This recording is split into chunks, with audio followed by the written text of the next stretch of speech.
ही एक ब्रह्म वो ही एक ब्रह्म। इति श्री योग विशिष्टे उत्पत्ति प्रकरणे अज्ञान भूमिका वर्णन नाम 92वां सर्ग खत्म। 93वां सर्ग शुरू। श्री गुरु विशेष जी बोले, हे श्री राम जी, अब तुम सप्त भूमिका ज्ञान की सुनो। भूमिका चित्त की अवस्था को कहते हैं। सो ज्ञान की भूमिका जानने से फिर मोह रूपी कीचड़ में नहीं डूबता। हे श्री राम चंद्र, और मतों वाले भूमिका को बहुत प्रकार कर कहते हैं, और मेरा अभिमत पूछो तो ये है, इससे सुंगम निर्मल बोध प्राप्त होता है। स्वरूप में जागने का नाम ज्ञान है। उस ज्ञान की सप्त भूमिका है, और जो मुक्त इन सप्त भूमिका पर है वो विदेह मुक्त है। वो ये है, प्रथम शुभ इच्छा, दूसरी से विचारना, तीसरी तन मानसा, चतुर्थ सप्तपति, पंचम अशंकत खष्ट पदार्थ भावनी, सप्त तुरिया। इसके सार को प्राप्त हुआ फिर शोक नहीं करता। अब इसका अर्थ सुनो। जिसको ये विचार फुर आवे कि मैं महामूढ़ हो रहा हूं, मेरी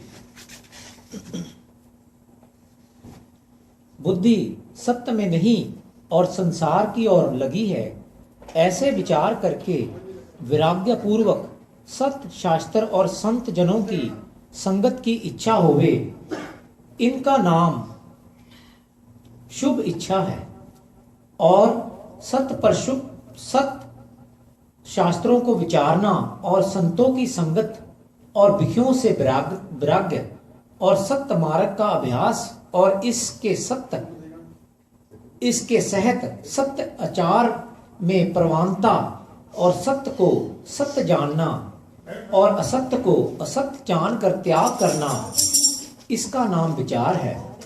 विचार और शुभ इच्छा सहित तत्व का अभ्यास करना और इंद्रियों के विषयों से वैराग करना, ये तीसरी भूमिका तन मानसा है। तीन भूमिकाओं का अभ्यास करना और इंद्रियों के अर्थ और जगत से विराग करना और श्रवण मनन निदति आसन कर सत्य आत्मा में स्थित होना, इसका नाम सत्वपति है। इसमें सत्य आत्मा का अभ्यास होता है। ये चार भूमिका संयम रूप का फल जो शुद्ध विभूति है, उसमें अशंकत रहना, इसका नाम अशंकत है। दृश्य का विस्मरण और भीतर बाहर से नाना प्रकार के पदार्थों को तुच्छ भासना, इसका नाम पदार्थ भावनी है। सो छठी भूमिका है। हे श्री राम चंद्र, चिर पर्यंत छठी भूमिका के अभ्यास कर वेद कल्पना का अभाव हो जाता है और स्वरूप में दृढ़ परिणाम होता है। भूमिका यहाँ एकता को प्राप्त हुए, भूमिका यहाँ एकता को प्राप्त हो, उसका नाम तुर्या है। ये जीवन मुक्त की अवस्था है। जीवन मुक्त तुर्या पद में स्थित है, अर्थात तीन भूमिका जगत की जागृत अवस्था में है, और चौथी तत्व ज्ञानी की है, और पांचवी छठी मुक्त जीवन मुक्त की अवस्था है, और तुर्यातीत पद में विदेह मुक्त स्थित होता है। हे श्री रामचंद्र, जो पुरुष महाभागवान है वो सप्त भूमिका में स्थित होते हैं। सो आत्मा रामी महापुरुष परम पद को प्राप्त होते हैं।